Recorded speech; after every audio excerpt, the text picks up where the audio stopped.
कोई युवा सड़क पर नहीं उतरे। सब सरकार ने सोचा कुछ फर्क नहीं पड़ता, बढ़ा दो 2 साल सबकी, तो सभी अधिकारी कर्मचारियों की 2 साल बढ़ा के 62 कर दी गई।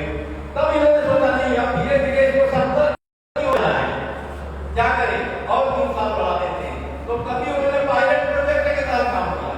पायलट प्रोजेक्ट क्या, डॉक्टर्स और प्रोफेसर्स की कमी को दिखा के 3 साल उनकी आयु रिटायरमेंट की और बढ़ा दी गई, 65 कर दी गई। 3 साल के लिए बढ़ाई गई, 3 साल पूरा हुआ, कोई विरोध युवाओं का नहीं हुआ।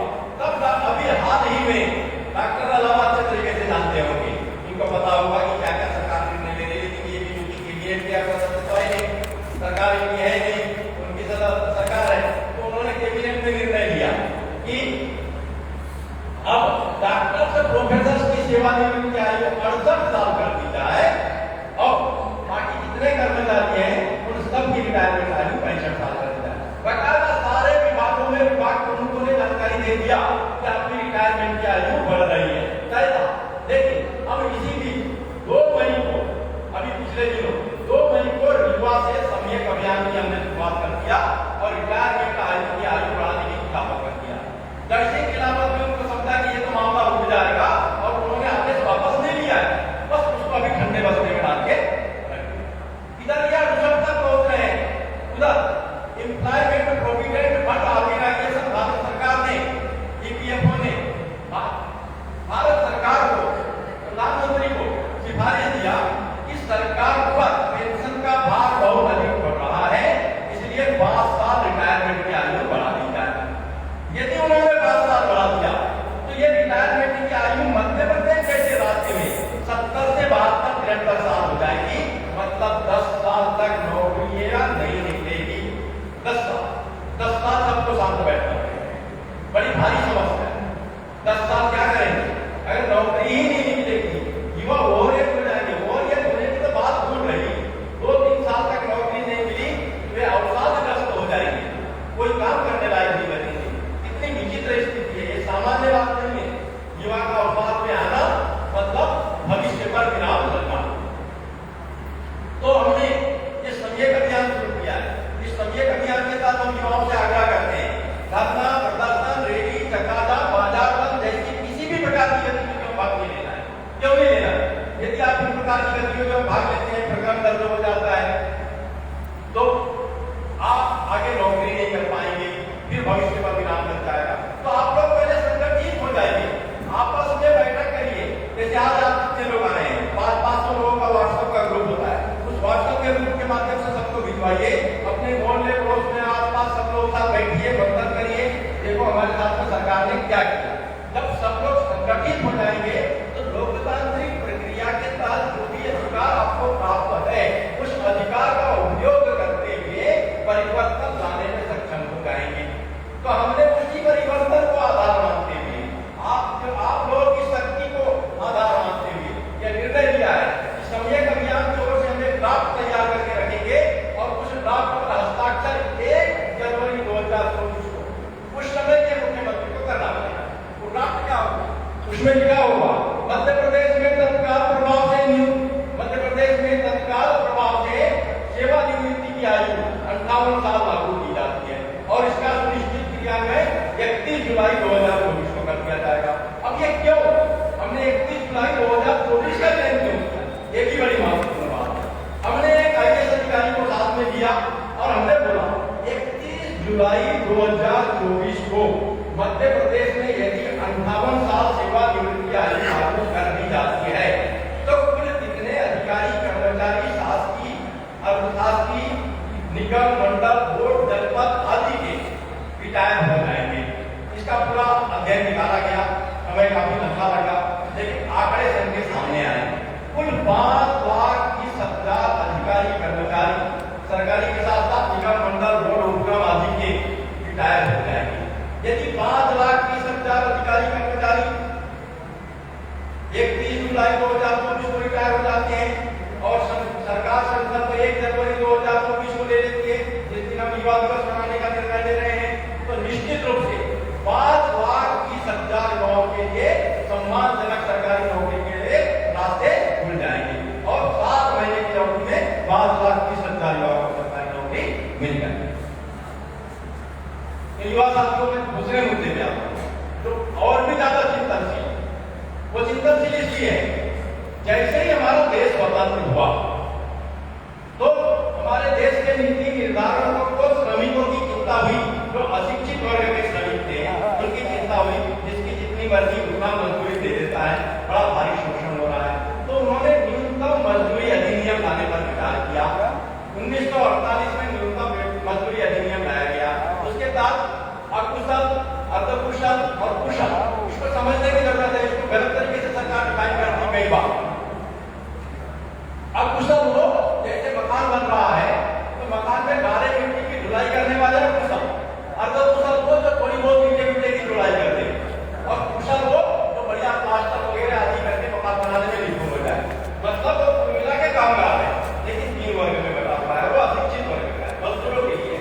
भाई देखिए, शिक्षित वर्ग के कर्मचारियों के लिए अब तक कोई कानून बना ही नहीं है, इसकी न्यायालय अपनी ओर से कोई व्यवस्था नहीं दे सकता। मामला खारिज। अभी मेरे को कुछ पत्रकारों ने बोला कि इंदौर की बात है, इंदौर में चला कि भाई आप तो ये कहते हैं विदेशों में भी मिनिमम वेजेस टैक्स लागू है, फिर आपने मध्य प्रदेश में अपने देश में न्यूनतम मजदूरी अधिनियम है, तो ये क्या गलत है? ये जानकारी बड़ी गलत है लोगों को। अपने देश में न्यूनतम मजदूरी अधिनियम है। अधिनियम में अगर कोई हिंदी का शब्द आता है तो हिंदी का ही शब्द होता है, तो अंग्रेजी में उसका ट्रांसलेट नहीं कर सकते आप। लेकिन विदेशों में मिनिमम वेजेस टैक्स है, यहाँ न्यूनतम मजदूरी अधिनियम जो है 3 स्लैब में बना है अशिक्षित वर्ग के श्रमिकों के लिए, लेकिन वहां मिनिमम वेजेस टैक्स 12 स्लैब में बना है जो मजदूर से लेकर अधिकारी वर्ग तक के लिए है। यहाँ पर ये प्रावधान नहीं। तो ये बड़ी जटिल समस्या है। प्राइवेट स्कूल के शिक्षक को मात्र 3000 रुपए में मिलता है, सरकारी में जाता है उसको 22,000 से शुरुआत होती है। प्राइवेट में लिखने का कर गया उसको 6-7 हजार रुपए महीना मिलता है, सरकारी में जाता है 28,000 से शुरुआत होती है।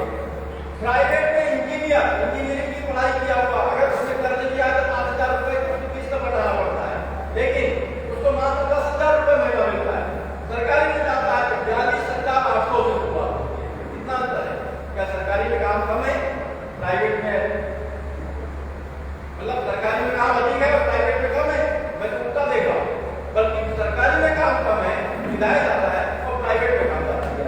फिर आगे अंतर कैसा? ये देश लोकतांत्रिक है, यहाँ समता और समानता कैसे? बिल्कुल नहीं है, वहाँ भारी अंतर है। और देश को स्वतंत्र हुए 75 साल हो गया, लेकिन इस पर किसी ने भी विचार नहीं किया। तो हमने संकल्प लिया है 1 जनवरी 2024 को युवा दिवस मनाएंगे और उस दिन सरकार के सामने संयोग अभियान की ओर से एक ड्राफ्ट पेश करेंगे। वो युवाओं की शक्ति है, युवाओं की शक्ति के वजह से। वो ड्राफ्ट क्या होगा? मध्य प्रदेश में तत्काल प्रभाव से न्यूनतम वेतन अधिनियम लागू करने संबंधी संकल्प जारी किया जाता है और इस संकल्प के अनुरूप विधेयक मध्य प्रदेश विधानसभा में पेश किया जाएगा। विधेयक पारित होते ही मध्य प्रदेश में शासकीय क्षेत्र के LTT, unity, lecturer, assistant professor, professor, LTC, UTC, steno एवं भिन्न पदों पर कार्यरत अधिकारियों कर्मचारियों के लिए नियुक्ति के समय जो न्यूनतम वेतन निर्धारित है उतना ही न्यूनतम वेतन निजी क्षेत्र की कंपनियों को भी देना होगा। लेकिन यह अधिनियम पदोन्नति एवं वेतन वृद्धि पर लागू नहीं होगा, क्योंकि शासकीय क्षेत्र में जहां पदोन्नति एवं वेतन वृद्धि के लिए निर्धारित कालावधि का प्रावधान है, वही निजी क्षेत्र में कर्मचारी अपनी उपयोगिता साबित करके अल्पावधि में ही पदोन्नति एवं वेतन वृद्धि का लाभ दे सकता है। ये सारे प्रावधान है ताकि आगे जाके सरकार चलाने में किसी को दिक्कतें ना आए। लेकिन जैसे ही अधिनियम लागू होगा, शासकीय क्षेत्र में और निजी क्षेत्र में कम से कम नियुक्ति के समय जो वेतनमान हो वो वेतनमान एक समान हो जाएगा, समानता पूरे देश में आ जाएगी। और युवाओं पर निर्भर करेगा कि वो सरकारी में जाना चाहते हैं या प्राइवेट में जाना चाहते हैं, कोई दिक्कतें नहीं है। अब मैं तीसरे मुद्दे पे आना चाहता हूँ। आउटसोर्सिंग की बात सब करते हैं, आउटसोर्सिंग कहां से शुरू हुआ किसी को पता नहीं है, कहां से आउटसोर्सिंग की शुरुआत हुई। मैं भोपाल में एक पत्रकार मेरे पास आए और उन्होंने बोला कि आप आउटसोर्सिंग की खिलाफत कर रहे हैं, आउटसोर्सिंग की बात कर रहे हैं और ऐसा लगता है कि आपके निशाने पर जो वर्तमान सरकार है वही है, लेकिन पिछली सरकार की बात नहीं कर रहे हैं जिन्होंने आउटसोर्सिंग की व्यवस्था पहले से शुरू किया है और ये सब देन तो उनकी है। मैंने कहा आपको गलत जानकारी है, बोले नहीं हमको सही जानकारी है। तो क्या जानकारी है? बोले हमको लगता है वो 90 के दशक, उनको भी सही जानकारी नहीं, लेकिन ये बोल 90 के दशक से चल रही है आपको। बोला बिल्कुल गलत जानकारी आपको। मैं आपको बताना चाहता हूँ हकीकत क्या है। इस भारत देश को 2 बार स्वतंत्र हुआ माना जाता है, वैश्विक लेवल पर 2 स्वतंत्रता मानी जाती है इसकी। कैसी?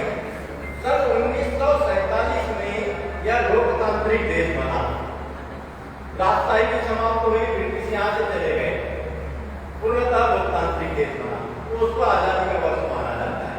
लेकिन देश के स्वतंत्र होने के बाद आम विचारधारा यह बन गई थी कि अंग्रेज अपने देश में आए, व्यापारी बन के आए और उन्होंने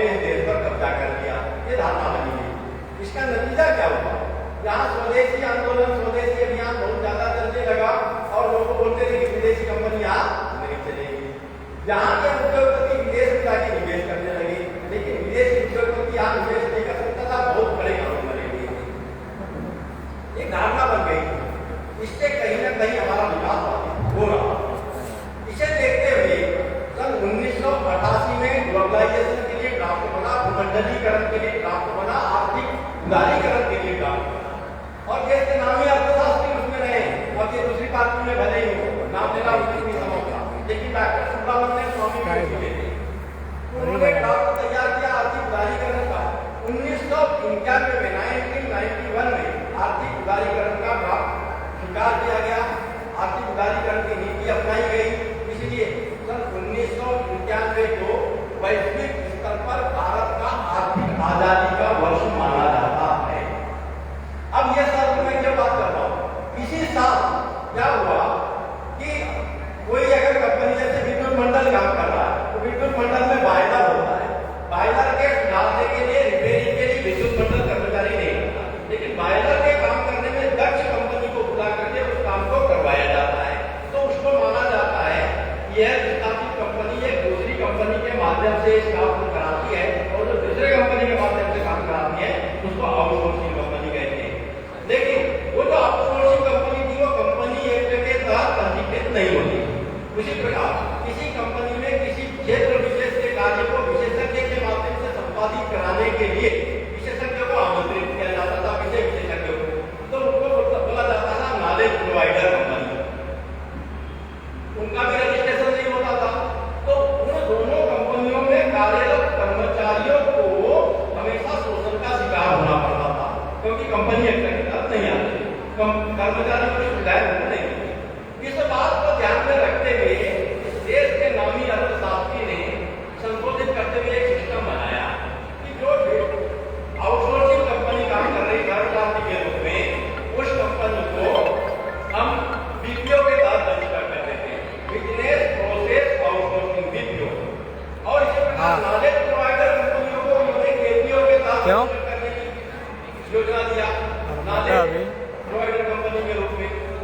केपीओ नॉलेज प्रोसेस आउटसोर्सिंग और बिजनेस प्रोसेस आउटसोर्सिंग के साथ कंपनियों का रजिस्ट्रेशन किया गया। और सिर्फ इसका एकमात्र मकसद था कि उन कंपनियों में कार्यरत कर्मचारियों को शोषण मुक्त किया जाए। लेकिन कालांतर में क्या हुआ? कालांतर में ये 2014 से क्या हुआ? बीपीओ के तहत रजिस्टर्ड कंपनी या आउटसोर्सिंग कंपनी के रूप में काम करने लगी खुलकर। ये सीधे सीधे एम्प्लॉयर की सप्लाई करने लगी, मतलब कर्मचारियों की सप्लाई करने लगी, ये जो कि भारी अपराध है। उसी प्रकार केपीओ के साथ रजिस्टर्ड कंपनी कंसल्टेंसी कंपनी बन गई। जो कर्मचारी किसी कंपनी को लगते हैं तो उनकी नियुक्ति करेंगे, मतलब दलाली के दो अड्डे बन गए, एक केपीओ के साथ और एक बीपीओ के साथ, एक कंसल्टेंसी और दूसरी आउटसोर्सिंग। अब अगर विद्युत मंडल को मीटर वाचक, असिस्टेंट लाइनमैन, सुपरवाइजर, सर्वेयर चाहिए तो वैकेंसी नहीं निकालते, सीधे टेंडर निकालते हैं। टेंडर निकालते हैं, देखते कर्मचारी की योग्यता की चाहिए। जब उनका टेंडर एक आउटसोर्सिंग का पास होता है, वो जाता है कंसल्टेंसी कंपनी के पास। कंसल्टेंसी कंपनी पूरे युवाओं को विज्ञापन भेजती है कि इसी योग्यता के इतने कर्मचारी हमें चाहिए। तब क्या होता है? जब युवा उसको आवेदन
दिन को नौकरी लगी तो उसके बाद में उसको हटा नहीं सकते, हटाने जाएंगे तो न्यायालय चले जाता है। मतलब लगे तो लगे, निकाल नहीं सकते।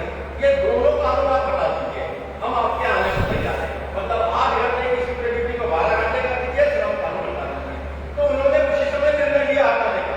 मध्य प्रदेश में दूसरी सरकार थी, उन्होंने लागू नहीं किया था, लेकिन मई में उसको लागू कर दिया गया। तो हुआ यदि किसी कंपनी में 6000 कर्मचारी थे और 8 घंटे की शिफ्ट ड्यूटी को 12 घंटे किया गया तो एक शिफ्ट खत्म हुई, 2000 कर्मचारी बाहर हो गए। श्रम कानूनों के बिल देने से क्या हुआ, पुरानी कर्मचारी कंपनी ने सोचा कि यार ये पुराने कर्मचारी हो गए, इनका वेतन बहुत ज्यादा बढ़ गया है, तो क्यों नहीं इनको हटा दिया जाए और आउटसोर्सिंग से कर्मचारी लगे। तो अंधाधुंध छटनी शुरू हो गई, बेतहाशा छटनी शुरू हो गई, लाखों युवा बेरोजगार हो गए। इस पर नियंत्रण पाने के लिए सरकार का एक प्लेसमेंट डिपार्टमेंट बनाने की आवश्यकता है, पुनः 8 घंटे की शिफ्ट ड्यूटी बात करने की आवश्यकता है, पुनः श्रम कानून को उद्भव करने की आवश्यकता है। और 1 जनवरी 2024 इसके समाधानकारी डेट भी है, उसको हम डेडलाइन बोलते हैं। इसके अलावा 5वीं समस्या है, आपको आदिवासी वर्ग के होंगे, ओबीसी वर्ग के लोग होंगे, इस बारे में भी लोगों को सही